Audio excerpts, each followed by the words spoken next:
Hello everyone, welcome back to my YouTube channel.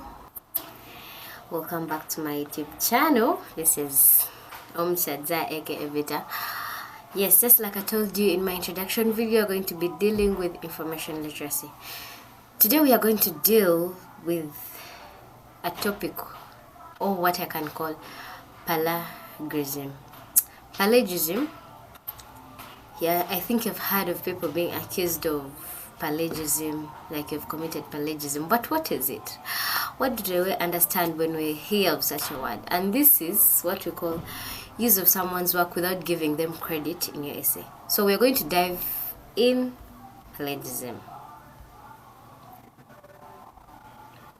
So plagiarism, that is the topic for today. And this is what we call using someone's work without giving them credit in your essay. And plagiarism involves whether it is intentional or it's not intentional, but still you've done plagiarism. And this is done by paraphrasing or direct quotation of published and unpublished work of another person without full or clear acknowledgement in your research essay and exam. And there are different types of plagiarism. The first one is direct plagiarism, the second one is self, the third one is mosaic, and we also have accidental plagiarism.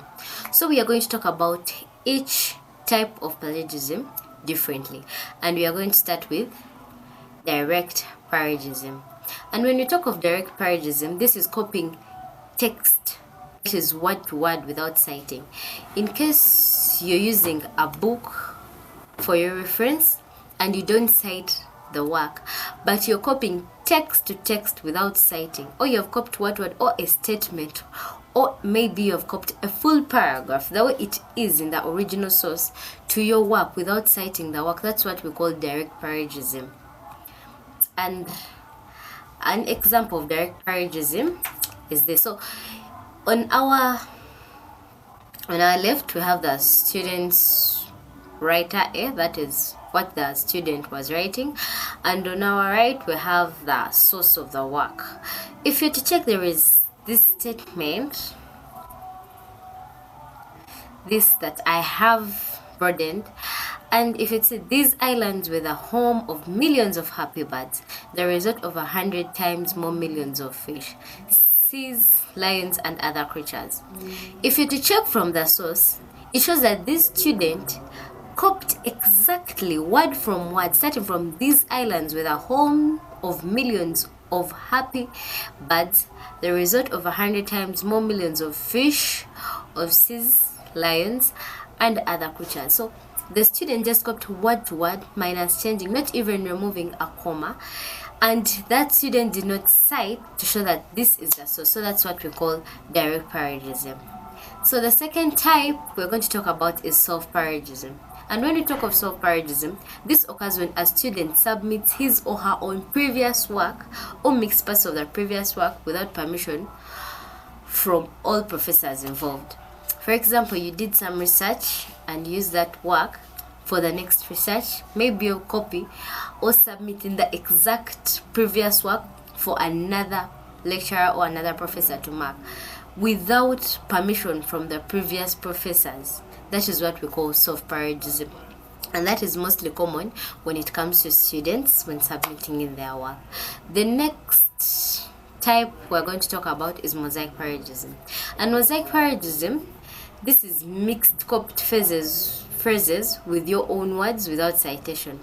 You may not copy direct word per word, but you're mixing the phrases with your own words, but still that was not your original work. You copied it from somewhere.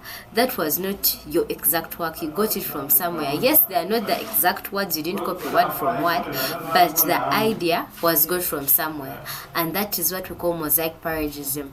You mix copied phrases, maybe you even copy from different sources, but it's not your work, so you have to cite. And if you don't cite, that's what we call mosaic plagiarism. And sometimes it's called patch writing. This kind of paraphrasing, whether intentional or not, it's academic dishonor and punishable, even if you footnote your source. And an example is this. You can look at it, you can read through, and you're going to check that what I burdened was actually some of the things we got from the source. So the next one we're going to talk about is accidental plagiarism.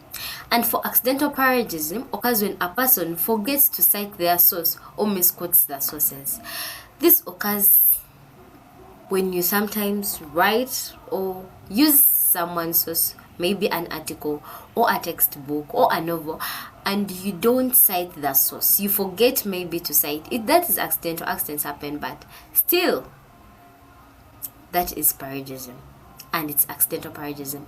Whether you forget to cite the source or misquote the sources. Sometimes you may cite a wrong source for a given information, and that is accidental plagiarism. And most people do not deliberately commit plagiarism. Sometimes it's not intentional, and most of the times it's not intentional. But what results into plagiarism? What causes it? Why is it that it commonly happens and most people commit plagiarism, though sometimes it's not deliberately?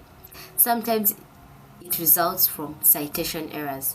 When I talk about citation errors, sometimes you cite a wrong source for some information.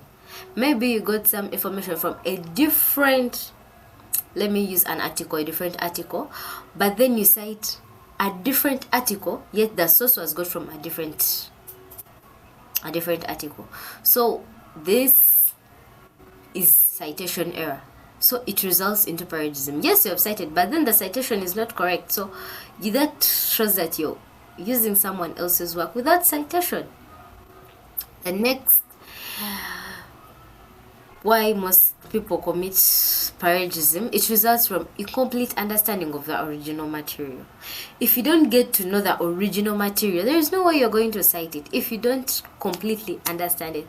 That's why I advise you, in case you're doing your research about something or you want to get to know more information and you're writing about that certain thing, get to completely understand the original source. Don't panic or go just exactly to pick what you want and you leave.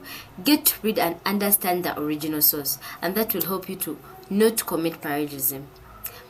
The next is it results from poor notes taking. Sometimes you take notes and they're disorganized, and if the notes taken are disorganized, trust me, you're going to fail to get to know, like, why did I pick this, where did I get this, and that results into plagiarism. So plagiarism can result from a lot of things, and sometimes we also need to give ourselves enough time. Prepare yourself. If, for example, you're doing research about something, take your time. Don't panic, because if you panic, you're going to forget a lot of things, and maybe you're going to reach an extent. Maybe you had work to submit in, but you did it in a short time. You didn't take your time to organize yourself. It is going to lead into plagiarism. You're just going to go and copy people's work and even forget to cite or give a reference list. So to avoid that, please make sure you take your time as you're doing your notes or taking your research and whatever you're searching about. Thank you for watching. Don't forget to comment and like my video. Don't forget to hit the notification bell. May God bless you. Just like I told you, we are dealing with information literacy and what is involved in it. So this is one of the things that are involved. Plagiarism. Please avoid it. And if you're doing any of your research or dealing with any of your work, please don't forget to cite and put quotation marks to show that the information, or you got your information from a certain source. It is always good to acknowledge people's work because they deliver a lot. They put in a lot of effort to get that work. So it is always good to acknowledge the source of your information. Thank you for following. May God bless you. I remain Desire.